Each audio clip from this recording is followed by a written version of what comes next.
Sabe quando você tá no meio de uma história e alguém destrói a sua experiência te dando spoiler do plot twist final? Então, o Tolkien fez isso com os leitores dele dentro do próprio livro. Parece absurdo, mas na página 112 do Hobbit, ele simplesmente revela uma das maiores surpresas do final do livro e ainda conta como a história acaba. Mas por que um dos maiores escritores de todos os tempos faria uma coisa absurda dessas?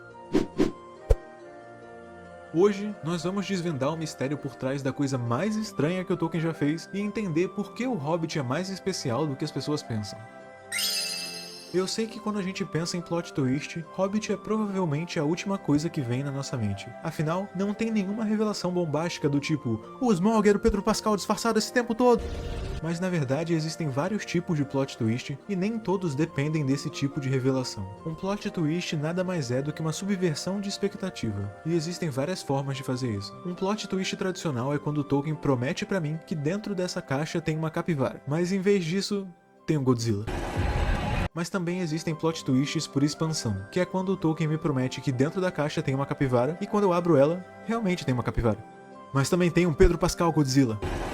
No caso do Hobbit, nós temos um plot twist por expansão. Hoje em dia talvez seja difícil de imaginar isso, porque quase todo mundo já conhece a história inteira mesmo antes de ler. Mas imagina só, você tá em 1937, mesmo ano em que o Morgan Freeman nasceu, e começa a ler um livro que acabou de lançar. O Hobbit. No início do livro, o Tolkien promete uma aventura onde os personagens partem em uma jornada para derrotar o dragão Smaug e roubar o ouro dele. Parece simples, né? Exceto que quando o dragão morre, ainda faltam 54 páginas pro livro acabar. Isso equivale a 18,2% do total do livro. Essa é uma subversão completa do que o público estava esperando. Eu fico imaginando a surpresa e a curiosidade que as pessoas da época sentiram, imaginando o que teria naquelas páginas.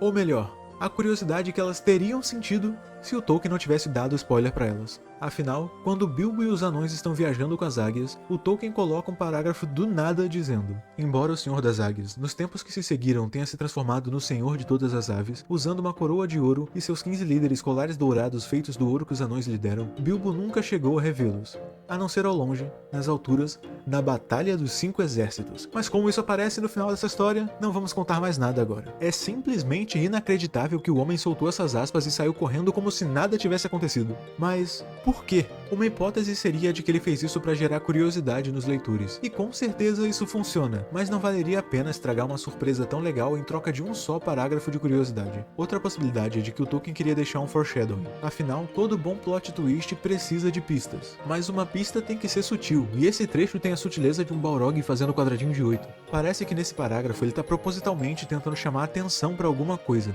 É como se ele dissesse pro leitor: ei, a trama não é importante, tem algo mais por trás dessa história. E só existe um jeito de descobrir o que é. Por isso, nós vamos trazer um convidado muitíssimo especial pro nosso talk show de hoje. Pode entrar, J.R.R. Tolkien. Tolkien? Que foi, produção? O Tolkien o quê? Droga, não acredito que isso aconteceu de novo. Ei, por que o meu canal e as minhas redes estão ali? Isso só pode significar que você não se inscreveu, deu like e seguiu nas redes. De volta ao assunto. Já que o Tolkien está se sentindo indisposto, nós vamos ter que descobrir isso sozinhos. A primeira pista que nos ajuda a encontrar a resposta está no próprio sucesso do Hobbit. O livro já vendeu mais de 100 milhões de cópias e é uma das obras de ficção mais aclamadas da história. Isso é uma prova de que a ausência dessa surpresa no final provavelmente não teve um impacto negativo na qualidade do livro. Então deve ter alguma outra carta na manga do Tolkien reservada para esse final, certo? Na verdade, se nós analisarmos as sequências de acontecimentos da reta final do livro, a gente chega numa conclusão estranha.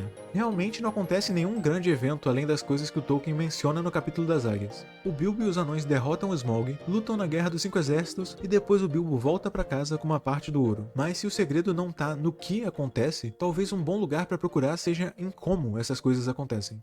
E é aí que começa a ficar interessante. Se a gente comparar as promessas que o Tolkien faz no início com o resultado final delas, a gente começa a perceber que o Hobbit é um livro bem mais complexo e fora do comum do que nós estamos acostumados a pensar. Por exemplo, no início, o Thorin é apresentado como o clássico herói galante e ideal, mas no final ele é quase completamente consumido pela ira e pela ganância, e isso acaba custando muitas vidas durante a guerra. No início, também é prometido que o Bilbo e os anões vão receber o ouro do dragão como recompensa, mas no final, eles só recebem um fragmento muito pequeno do tesouro. livro. E por falar em dragão, por mais que no começo a nossa expectativa seja de que a companhia de anões vai derrotar ele no final, ele é abatido por um personagem que nem tinha aparecido na história até então. E mais importante do que tudo isso, no início, tudo indica que o Bilbo vai se tornar um herói corajoso e aventuresco, mas apesar dele demonstrar seu valor e realizar vários feitos astutos e heróicos, o livro termina com Gandalf dizendo: "Você é uma ótima pessoa, Senhor Bolseiro, e gosto muito de você, mas, afinal de contas, você é apenas uma pessoazinha nesse mundo enorme." E o Bilbo responde: "Ainda bem." Percebeu que existe um padrão em todos esses acontecimentos? Em partes, dá pra dizer que o motivo pelo qual Tolkien não tem medo de dar um spoiler no meio do livro é porque ele ainda tem uma infinidade de pequenas surpresas guardadas na manga. Praticamente tudo o que acontece de um jeito inesperado, mas essas pequenas surpresas, na verdade, são só os rastros de uma figura mais importante e mais profunda que conecta todas elas. Lembra que eu disse que existem vários tipos de plot twist? Então, é aí que mora a resposta que nós estamos procurando. O verdadeiro segredo é que existe outro plot twist no Hobbit, mas não é um plot twist na história.